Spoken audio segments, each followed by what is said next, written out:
Saludos amigos, bienvenidos. En caso de que tengan mucho gasto en el papel toalla en los baños, la solución siempre es colocar un secador de manos eléctrico.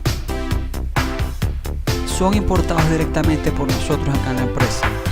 Tienen motores de 110 voltios. Y como ven en el video, es un producto que es muy sencillo, muy fácil de instalar. Con un poderoso motor para un secador rápido. Muchas gracias y feliz día. Hasta la próxima.